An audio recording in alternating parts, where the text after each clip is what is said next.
നമ്മളെ ഞെട്ടിപ്പിച്ച ഒരു സംഭവമായിരുന്നല്ലോ ചേന്നമംഗലം കൂട്ടക്കൊലപാതകം എന്ന് പറയുന്നത്. ആ കേസിലെ പ്രതി റതുവുമായി ഇന്ന് തെളിവെടുപ്പിന് എത്തിക്കും. 5 ദിവസത്തെ കസ്റ്റഡിയിൽ നൽകിയിട്ടുണ്ട് പ്രതിയെ. ഏറ്റവും പ്രധാനപ്പെട്ട കാര്യമെന്ന് പറയുന്നത് ഈ പ്രതിയെ തെളിവെടുപ്പിന് കൊണ്ടുവരുമ്പോഴുള്ള ഒരു വെല്ലുവിളി എന്ന് പറയുന്നത് നാട്ടുകാരുടെ വലിയ രോഷമുണ്ടാകും. അപ്പോൾ അതിന് സുരക്ഷ ഒരുക്കുക എന്ന് പറയുന്നത് തന്നെയായിരിക്കും ഏറ്റവും വലിയ വെല്ലുവിളി എന്ന് പറയുന്നത്. അർച്ചനയാണ് കൊച്ചിയിൽ നിന്ന് ഈ വാർത്തയുടെ വിവരങ്ങളുമായി നമ്മളോടൊപ്പം ചേരുന്നത്. നമുക്ക് ചോദിക്കാം പോലീസിന്റെ നടപടികൾ എങ്ങനെയാണെന്ന്. Archana, good morning.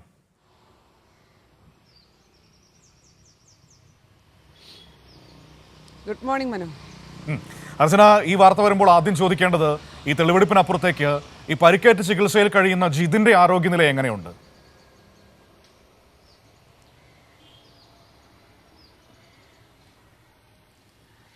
മനു, ഏറ്റവും പ്രധാനപ്പെട്ടത് അത് തന്നെയാണ്. അദ്ദേഹം ഇപ്പോഴും ആശുപത്രിയിൽ ചികിത്സയിൽ തന്നെ കഴിയുകയാണ്. എറണാകുളത്തെ സ്വകാര്യ ആശുപത്രിയിൽ വെന്റിലേറ്ററിലാണ് അദ്ദേഹം. ആരോഗ്യ സ്ഥിതിയിൽ നേരിയ പുരോഗതി ഉണ്ടെന്ന് അറിയിക്കുമ്പോഴും കഴിഞ്ഞ കുറച്ച് ദിവസമായി അദ്ദേഹം ഇത്തരത്തിൽ ഗുരുതരാവസ്ഥയിൽ തന്നെ തുടരുകയാണ്. എന്തായാലും ഇന്ന് ഏറ്റവും പ്രധാനപ്പെട്ടത് തെളിവെടുപ്പ് അടക്കമുള്ള നടപടിയിലേക്ക് കടക്കുകയാണ്. ഇന്ന് തന്നെ തെളിവെടുപ്പ് ഉണ്ടാകാനൊരു സാധ്യതയാണുള്ളത്. പ്രധാനമായും ഈ കസ്റ്റഡി കാലാവധി അവസാനിക്കാൻ ഇനി കുറച്ച് ദിവസങ്ങൾ മാത്രമാണുള്ളത്. അതുകൊണ്ട് തന്നെ എത്രയും പെട്ടെന്ന് ഈ പ്രതിയുമായി തെളിവെടുപ്പ് നടത്തുക എന്ന് തന്നെയാണ് അന്വേഷണ സംഘത്തിന് മുന്നിലുള്ള ഏറ്റവും വലിയ ദൗത്യം. അതിൽ പ്രധാനമായും എടുത്തു പറയേണ്ടത് ഈ ജനരോഷം തന്നെയാണ്. കഴിഞ്ഞ ദിവസങ്ങളെല്ലാം തന്നെ പ്രതി എവിടെയൊക്കെ എത്തിച്ചോ അവിടെയെല്ലാം ഇത്തരത്തിൽ ജനങ്ങൾ, നാട്ടുകാർ വലിയ രീതിയിൽ തടിച്ചുകൂടുകയും പ്രതിയെ കയ്യേറ്റം ചെയ്യാനുള്ള അടക്കമുള്ള ശ്രമങ്ങൾ ഉണ്ടാവുകയും ചെയ്തിട്ടുണ്ട്. കാരണം പ്രധാനമായും അത്രയും ക്രൂരമായ കൊലപാതകം തന്നെയാണ്. ഈ നാട്ടുകാരെല്ലാം തന്നെ ഞെട്ടിച്ചൊരു കൊലപാതകം തന്നെയാണ്. അതിൻ്റെ ഒരു വൈകാരികത ഉൾക്കൊണ്ട് തന്നെയാണ് നാട്ടുകാർ ഇത്തരത്തിലുള്ള ഒരു പ്രതികരണത്തിലേക്ക് കടക്കുന്നത്. അതുകൊണ്ട് തന്നെ പോലീസിനെ സംബന്ധിച്ചത് വലിയ വെല്ലുവിളിയാണ്. എങ്ങനെ പ്രതിയെ ഈ വീട്ടിലെത്തിച്ച് തെളിവെടുപ്പ് നടത്തുമെന്നതാണ് ഏറ്റവും പ്രധാനപ്പെട്ട വെല്ലുവിളി.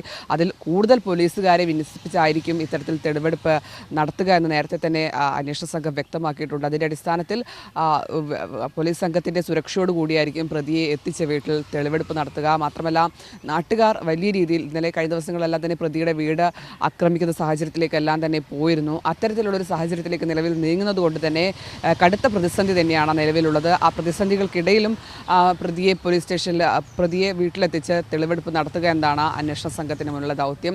എന്തായാലും പ്രതിയെ വിശദമായി ചോദ്യം ചെയ്യലടക്കം പൂർത്തിയായിട്ടുണ്ട്. ഇനി ഏറ്റവും പ്രധാനപ്പെട്ടത് ഈ തെളിവെടുപ്പ് തന്നെയാണ്. ഏറ്റവും അതിവേഗം തന്നെ കുറ്റപത്രം സമർപ്പിക്കാൻ തന്നെയാണ് അന്വേഷണ സംഘത്തിൻ്റെ തീരുമാനം. അതേസമയം അതിക്രൂരമായ ഈ കൊലപാതകത്തിൽ ഈ പ്രധാനമായും നാട്ടുകാർ എങ്ങനെയാണ് പ്രതികരിക്കുക എന്നതാണ് ഏറ്റവും പ്രധാനപ്പെട്ടത്. കഴിഞ്ഞ ദിവസങ്ങളെല്ലാം തന്നെ പോലീസ് എന്ന് പ്രതിയെ എത്തിക്കുമെന്നതാണ് പ്രധാനമായും നാട്ടുകാർ ചോദിച്ചിരുന്നത്. അത്തരത്തിൽ അവർ ഇത്തരത്തിൽ രോഷാകുലരായി മാറുന്ന ഒരു സാഹചര്യത്തിലേക്ക് കാര്യങ്ങൾ നീങ്ങുകയാണ്. അതുകൊണ്ട് തന്നെ ഇന്ന് തെളിവെടുപ്പിന് എത്തിക്കുമ്പോൾ അത്തരത്തിലൊരു സാഹചര്യത്തിലേക്ക് കടക്കുമ്പോൾ എന്താണ് പ്രധാനമായും അറിയേണ്ടത്. എന്തായാലും ഇന്നോ അല്ലെങ്കിൽ നാളെയോ എന്തായാലും തെളിവെടുപ്പ് പൂർത്തിയാക്കുമെന്നാണ് അന്വേഷണ സംഘം ഇത് സംബന്ധിച്ച് വ്യക്തമാക്കിയത്. എന്തായാലും 3 പേരെയാണ് ഈ പ്രതി അതിക്രൂരമായി വീട്ടിൽ കയറി വെട്ടിക്കൊലപ്പെടുത്തിയത്. അത്തരത്തിൽ അതിദാരുണമായ സംഭവമാണ്. ഇപ്പോഴും ഒരാൾ ചികിത്സയിൽ കഴിയുകയാണ്. വിനീഷയുടെ ഭർത്താവ് അതിഗുരുതരമായി ചികിത്സയിൽ കഴിയുകയാണ്. മക്കൾ 2 പേരാണ്. വളരെ ദയനീയമായ ദുരിതം സാഹചര്യമാണ് എന്തായാലും വീടിനെ സംബന്ധിച്ച് ഉള്ളത്. എന്തായാലും ഏറ്റവും അതിവേഗം അന്വേഷണം പൂർത്തിയാക്കി കുറ്റമറ്റ രീതിയിൽ കുറ്റപത്രം സമർപ്പിക്കുക എന്നതാണ് അന്വേഷണ സംഘത്തിന് മുന്നിലുള്ള ദൗത്യം. എന്തായാലും പ്രതി പ്രധാനമായും ഈ മൊഴിയടക്കം നൽകിയിരിക്കുന്നത് മുൻപേ ഉണ്ടായിരുന്ന വൈരാഗ്യത്തെ തുടർന്നാണ് ഇത്തരത്തിൽ കൊല നടത്തിയതെന്നാണ്. അന്ന് തന്നെ പ്രതി കുറ്റം സമ്മതിക്കുകയും ചെയ്തിരുന്നു. അത്തരത്തിൽ പ്രതിയുടെ ഭാഗത്തു നിന്നും യാതൊരു തരത്തിലുള്ള മനോവിഷമോ അല്ലെങ്കിൽ കുറ്റബോധവുമോ ഇത് സംബന്ധിച്ച് ഉണ്ടാകുന്നില്ല. മാത്രമല്ല, ഒരു ക്രിമിനൽ പശ്ചാത്തലം കൂടിയുള്ള പ്രതി കൂടിയാണ്. അത്തരത്തിൽ നാട്ടിൽ വലിയ ആളുകൾക്ക് വലിയ രീതിയിൽ ബുദ്ധിമുട്ടാവുകയും അത്തരത്തിൽ ഭീഷണിപ്പെടുത്തുകയും എല്ലാം ചെയ്തിരുന്ന ഒരു പ്രതി കൂടിയാണ്. മാത്രമല്ല, നിരവധി കേസുകളിൽ ഇയാൾ പ്രതിയാണ്. അത്തരത്തിൽ വലിയ രീതിയിൽ ഈ ക്രിമിനൽ പശ്ചാത്തലമുള്ള ഒരു പ്രതി തന്നെയാണ് അയാൾ. അതുകൊണ്ട് തന്നെ ഇയാൾക്ക് യാതൊരു കുറ്റബോധവുമില്ല എന്ന് അന്വേഷണ സംഘം വ്യക്തമാക്കുന്നുണ്ട്. അതേസമയം ഇനി ഏറ്റവും പ്രധാനപ്പെട്ടത് ഇന്ന് നടക്കുന്ന തെളിവെടുപ്പാണ്. അതിനെങ്ങനെ നാട്ടുകാർ ഉൾക്കൊള്ളുമെന്നതാണ് ഇനി ഏറ്റവും കണ്ടറിയേണ്ടത്. എന്തായാലും കനത്ത സുരക്ഷയിൽ തന്നെയായിരിക്കും പ്രതിയെ ഇന്ന് ഈ തെളിവെടുപ്പ് നടക്കുന്ന ചേന്നമംഗലത്തെ വീട്ടിലേക്ക് എത്തിക്കുക. മനു.